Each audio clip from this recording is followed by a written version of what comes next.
Up next on Inspiring Beauty and Believers. We would be getting into it. He was talking to other females, and at one point, he pushed me off the stairs. Literally, I busted my head open.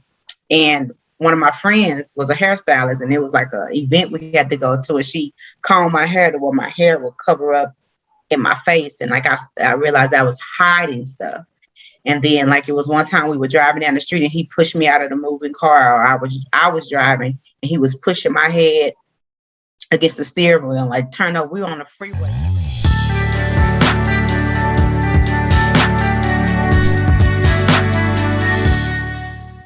And there was a time where I went over to the house, took some drugs, passed out on the bed, and I woke up and my daughter was not there. And I was looking for her, couldn't find her. And he told me he wasn't going to give her back to me. Then again, it started this cycle of more just verbal abuse. So finally, I called his mom and I was like, I want my daughter back. And if I don't get my daughter back, I'm calling the police. He told me to go over to the house. I opened up the door. As soon as the door opened, he punched me in my face and I laid out. And when I came to again, I'm calling his mom, like, where is my daughter? I want my daughter. And we stopped talking. Maybe about 6 months. Again, we're going to talk about this cycle because I really want to hit somebody with this cycle right now. We got to break this cycle. I cycled back into wanting to be back in his life. He started cheating on me. And I remember one time I tried to literally run him off the side of the road. And we were driving on the freeway and I was trying to chase him down. Like I wanted to end his life. I didn't want to end my life. I was a little different. I was trying to end his life because I'm like, you're not going to keep hurting me. You're not going to keep doing this thing. And I became really angry. And then I became violent because of I just felt like that wasn't my portion at the time. So luckily, again, I got out of the relationship, out of this cycle. And I didn't do something he wanted me to do one time. And he told me he was going to come and shoot me. And I was sitting in my condo and I was waiting for him to come. I had a Mossberg Pump 500 and I just saw myself literally blowing his brains out. And I prayed so hard to God that night. I was like, God, I didn't pray to say like, Lord, don't have him come. I said, Lord, help me with my aim so I could just, so I can get him. I'm just being real honest. So I was waiting all night. I had my daughter in my hand and I'm just waiting. I'm waiting for him to come. The morning came, he never showed up. Got a call from his mom. He had got locked up and he had been locked up for 10 years after that time.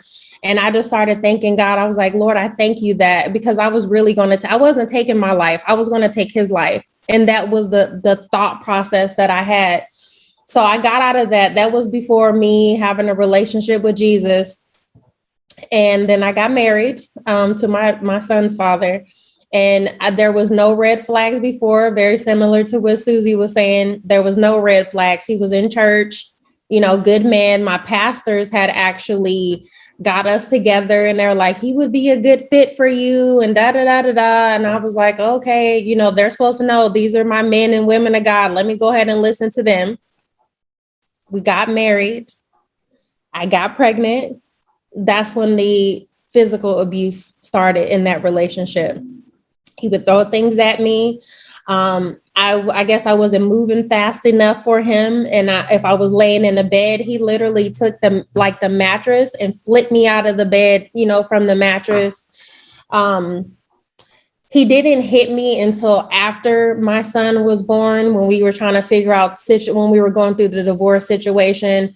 And we actually had to do like restraining orders and all that. I won't get into all that nitty gritty, but he and I have both healed since then. We are now great co-parenters with one another. So I am very grateful for that. I know it doesn't always end up like that.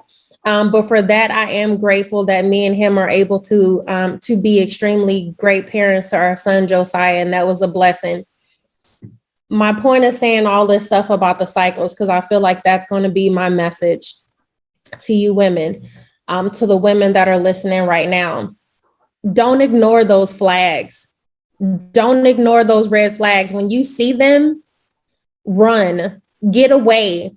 speak to somebody, reach out to someone, tell somebody what you're going through. I never told anybody that I was dealing with those things. I don't know if you ladies shared with anybody that you were going through that. I didn't share with anybody that I was going through those things. Maybe I was afraid, or, you just don't really know where to start. But you have to open up your mouth and share that these are the things that you're going through and that you're experiencing them, so that you can get help to get up out of those situations. I do believe if I would have opened up my mouth and shared with anybody that this is the things that was happening, that I would have got help, at least in the first relationship.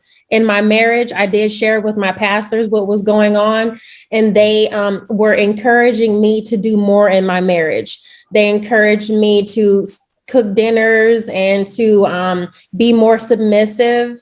And, he's paying all the bills, so I must be doing something wrong. There was no blame that was, placed on him. It was, what was I doing wrong? So I internalized that, and I literally thought maybe I was doing something wrong. I mean, I literally went to the point where I was trying to overcompensate for him. Like, I would iron his underwear. I wanted him to have crispy underwear, and I made sure dinner was made. And, I just was trying to do all of these things that they told me that I should do, because maybe it was my fault that he was reacting like this to me.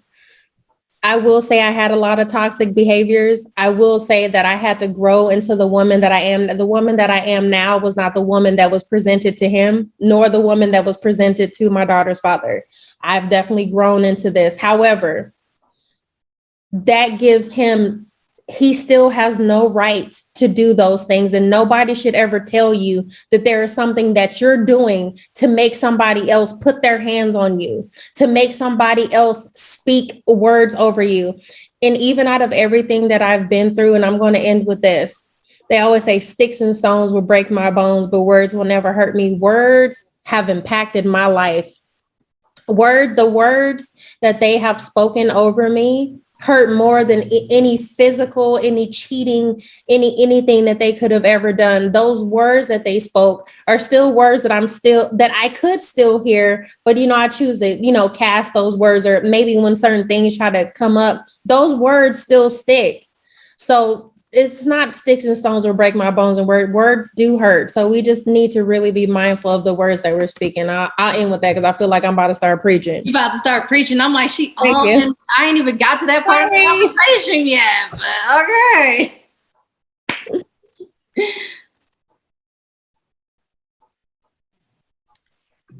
Wow, is all I can say. Well, it's been a journey for each of us. Like, it's amazing that now, before it was just some conversations. Now I have to speak it into existence as testimonies to be able to help others. Because before we would only maybe tell one or two people about different situations we've been in.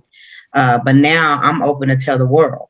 And so it's bridged the gap. And, it's crazy how mine started. All of you started so young in high school, transitioning. Mine started in college, where before college, I dated an older guy from my senior year of high school into college. And I can honestly say it was a great foundation. Like, he showed me what life was and how to do life. But at the same time, he was just moving too fast for me. And I didn't understand why I had to remove myself. But it was because I was getting prepared to have some life lessons. And I felt like if I would have stayed there, I wouldn't have been prepared for now. And as soon as I left him, it was like, and I believe it was some cheating between the both of us. But, we both decided that, maybe something we need to think about after I graduate from college or something, but we never rekindled. But in the midst of that, I was in college, just dating, just having a good time, and started dating this guy that I thought was very different. He was from in the area of the hometown and where we went to school at. And so he was a round the way guy, and everybody knew him. He was popular. He was cool. And mind you, the guy I dated before was popular. So I was used to dating popular guys, but it was a different type of popular this guy was. And so we dated. Everything was cool in the beginning. And every now and then he would have little specs about stuff and get upset. And I just kind of brush it off. We all in college. We learning stuff. We doing this. And then it started getting too deep to where every time he'd get upset, the first time I realized he truly had a problem, he literally spit in my face. And that was the first time I experienced, like, people do this? Like, this is normal? And and my best friend at the time was like, sis, I can get him. Like, I can go call my brothers. We can go and get him. Like, we can be done. And I was like, no, he's just going through some stuff. It's okay. And so we continued to date. He apologized. He was going through something. And it was always something was going on at home or something was going on here to where I was the only one around to react to it. And so it was times where we would be getting into it. He was talking to other females. And at one point, he pushed me off the stairs. Literally, I busted my head open. And one of my friends was a hairstylist, and it was like an event we had to go to. And she combed my hair to where my hair would cover up in my face. And like I realized I was hiding stuff. And then like it was one time we were driving down the street, and he pushed me out of the moving car. Or I was driving, and he was pushing my head against the steering wheel, like turn up. We were on the freeway driving in Dallas. Like, the freeway is not normal in Dallas. It's a true mix master. Mm-hmm. And I'm like, stuff is just getting out of control. I need to drop you off. I need to, be by myself. And then it wasn't until one day I spoke with his father, and he was like, I really think you're great for my son. It's really helping him change. And like, it was always somebody saying, like, you're there to help him change. I'm like, I'm not here to be his counselor. I'm here to be his mate. I thought, like, and it's like, we're always in this space of helping people be different and want them to change. And I thought, when you get in relationships, you try to bring the two together to be greater together, not change the other person. But it wasn't until having a conversation with his father about, what he hopes to bring and what he wants different from his son. And in the same breath, he grabbed all my stuff, threw it down the stairs, and was like, you need to get out of my house. He was emotionally disrespectful, physically. It was times where he would grab my clothes, stuff them in the toilet. Like, I was going on a trip. He grabbed all my clothes, stuff them in the toilet, put them in the sink, and water was everywhere. And it was like, so what am I supposed to go out of town with? And one of my friends was like, we're just going to grab some more stuff. We're going to go. We're not going to let this deal with us. And so it literally came to a point where I don't know what happened, but when he pushed me and I started falling down the stairs, and mind you, it's a long fall down the flight of stairs, I grabbed my phone and I asked his mama, like, it was something strange. It was like, do you have your black dress? Or like, y'all got black dresses? Because if your son don't let me leave peacefully, one of us got to go. Like, I felt like, like you said, I wasn't going to take my own life, but I'm going to do something to him. Or I'm going to call some people to do something for him. And this got to change, like, today. So he need to let me leave, and we need to just depart. And so eventually he let me leave. We broke up, didn't see him no more. Of course, we were still in college, but like, I didn't really see him. And so eventually I would see him here and there, and it would be nothing, nobody, nothing. Went on about my business. But in that same breath, this other guy started trying to pay attention to me. And he was like, because everybody on campus, mind you, was afraid of this dude. Like, and that's why I say he was a different type of, he was different as far as his popularity. And so this guy was like, I ain't scared of him. And I was like, well, hey, we go together because everybody in America is scared of this guy. Like, so we can start dating. And so that was my thing. It was like, I was covered every time I would get out of one relationship, I would just roll into another one. So I started dating this guy. Everything was great. I was getting into my senior year, and he was in a master's program. So he had finished his undergrad, and I just thought everything was great. Like, we fell in love, went back to Dallas. He was originally from Dallas. We had never seen each other, had ever met. And we built a house, got married. He had a son, in the midst of us. He had a young lady pregnant before we started dating. And so eventually she had the baby, and, I was in my own mind trying to be the adult, understand y'all had a baby before me. We all can work this out and, take care of this child, this, that, and another. But life just won't happen. He was never meant to, like, physically abusive, but he wasn't never say anything. He would just do things like mess around with other women, do different things with my friends, and like he would do stuff at work to hurt him not keeping a job, and a whole lot of things finally came out once we kind of got married, and eventually had to get a divorce. But we were only married for about a year, and it was the week of Thanksgiving, and I'll never forget it. My phone rung, and it was somebody calling about something totally different from what he thought. He assumed something. That's because, of course, he was cheating, so he felt like I was cheating. But I was just not in the mood to entertain anything no more. I was trying to let go before letting go physically with him. And so we got into it, had a big altercation. And so he said he wanted to leave. I was like, well, great. This is even better. Let's leave. So he started getting his stuff and leaving. And I was like, well, make certain you leave everything that's here, that's mine, and, don't take none, take your clothes, because make sure, I tell people all the time, whatever you come into this relationship with, that's what you need to leave out with. And that's nothing.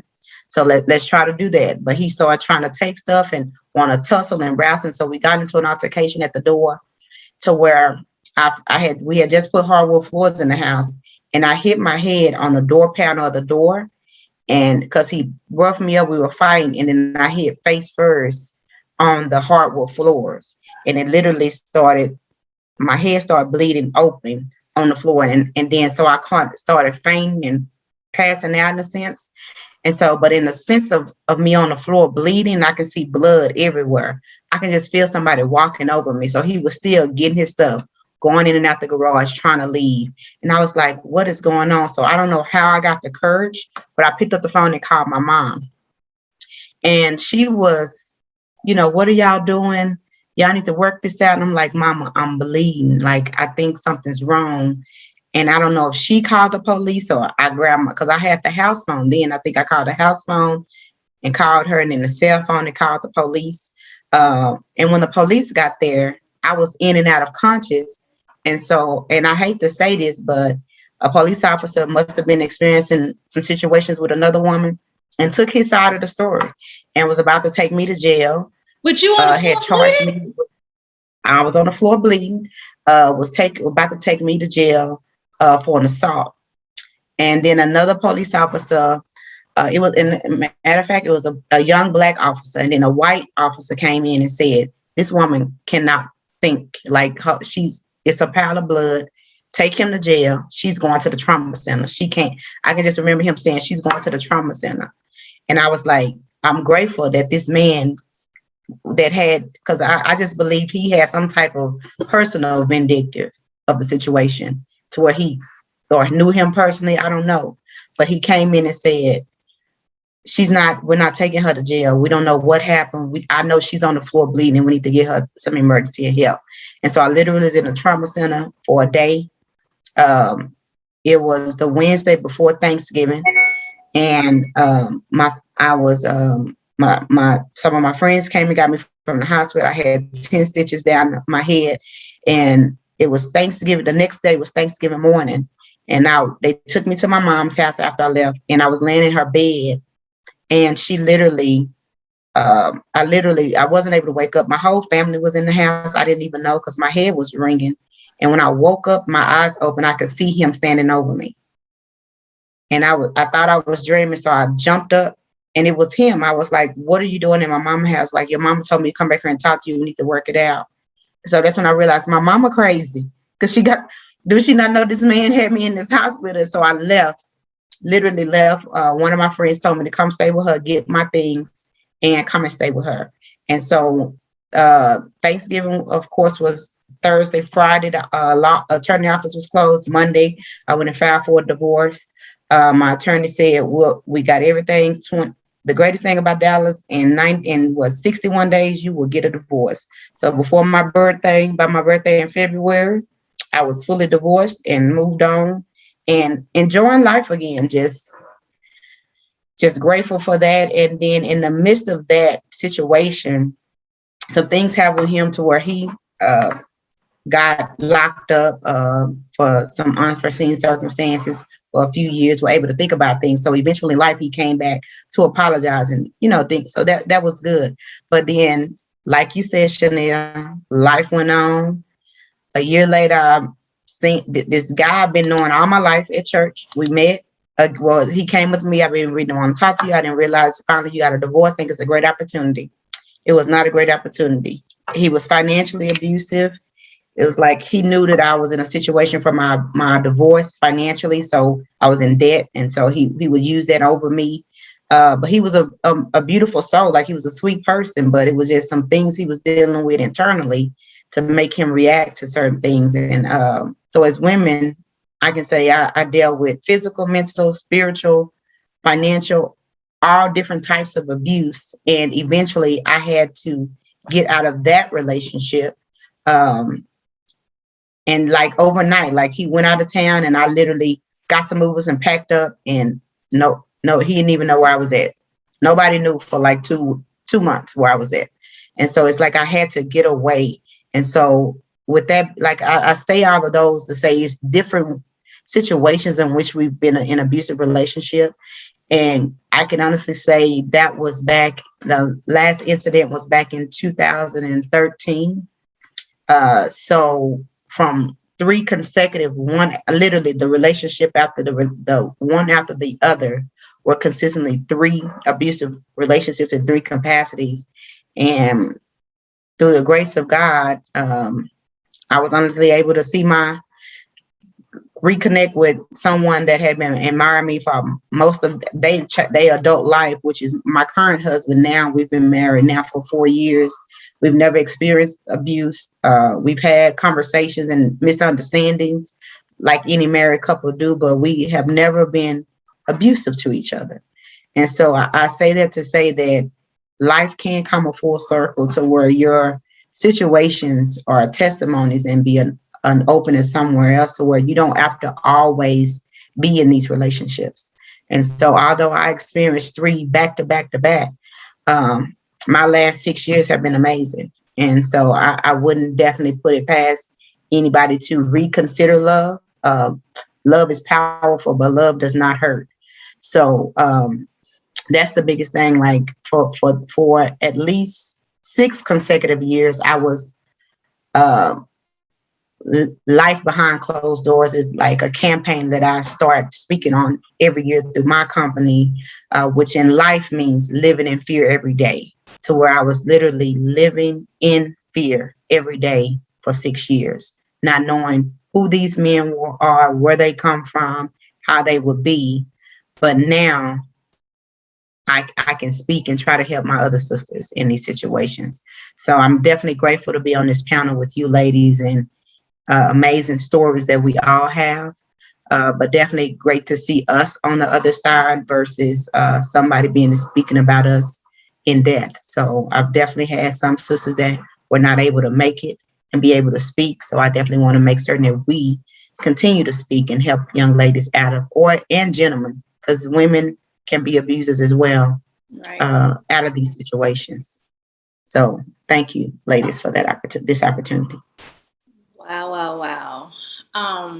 I'm so thankful for all the transparency that all of you guys have had, because it takes a lot of courage to get on and publicly share the things, the battles that you've gone through, especially like, I know 2 of you said like you did tell people and they told you, whether it's a church or, family members, y'all, you just need to work a little harder. You just need to work through this. And even in my last experience, when I did open up and I mentioned to my pastor about the verbal abuse and stuff, and he was like, oh, he's just a baby Christian. And, so you just got to work through those things. And I'm like, what part of, and by the time it got to escalated where I had to call the cops, and then I went back and he was like, I didn't know this was going on. I was like, I tried to tell you, you told me he was a baby Christian. So I just, what am I supposed to do? But I remember having a conversation with my grandmother, and she had mentioned when she was growing up, and when back in the day when they would get married, they just stayed, and it didn't matter what was going on, you just stayed because you didn't have any other place to go. And even with my grandparents, and she never said that my grandfather was physically abusive to her or anything like that, but she did say that he did cheat and stuff. But she was told by her mother, you know, just stay, and one day he'll make a good husband. And you know, and they were married for 53 years before my grandfather passed. And eventually he did get to that place where he stopped doing that stuff. And you know, but when I was sharing with her, because I would tell my grandmother everything, she was like, baby, that's the advice that was given to me. I would never tell you if somebody is hurting you, they're abusing you, they're cheating on you, and you just don't feel, you know, like if you feel like you can't keep going on in this, don't stay in that relationship. And so there so many things that I just want to say. Okay, so first I'm going to ask, I know some of you said you saw red flags, some said you didn't. For somebody who is watching, what are some of the things that maybe they should look out for? Maybe they don't really recognize that it's abusive relationship. They're like, oh, he's just angry. Like that's what I said my second one when we were dating. He's just angry, or he's just getting loud. He's expressing himself, because that's what he would say. I'm not angry. I'm just expressing myself. So how would you recognize the difference between expressing yourself and this is a red flag? I need to be aware of this thing, especially if everybody around them says they're such a nice person. I think if you have to make excuses for a really nice person, Yes. it's probably a red flag. Yes. Yeah. Agreed. And I would say, like, abuse is abuse, no matter what it comes from. It kind of, when you seem like you're afraid or have an anxiety to please them all the time, you'll go along with whatever he or she says. Because I mean, it can be different types of relationship. You always checking on them, they're not really checking on you, so you want to make sure you're doing right all the time. You always, if you say something or do something, it's always their reaction is like very frequent and harassing, like through text messages or phone calls, and what you're doing, and they seem jealous, has a temper, or even possessive about certain things about you hanging with your friends and things like that. And you can always, if you start, you know, making up stories about, you know, I used to always wear my hair down and do it like, why are you wearing this new hairstyle? You know, when you start changing who you are to be with this person, we all online at work, at school, everything now. So why are you missing the few social things we can do? Because this person won't allow you to do anything else but what you're doing with no explanation. And I definitely always say, subscribe so you don't miss next week's video. People would change the way they dress and how they see themselves according to what's going on with them at home. So if you start seeing yourself or your friends dress differently, cover differently, just be different in their image of who they are as women or men, then they're definitely being affected by some form of abuse within their household themselves.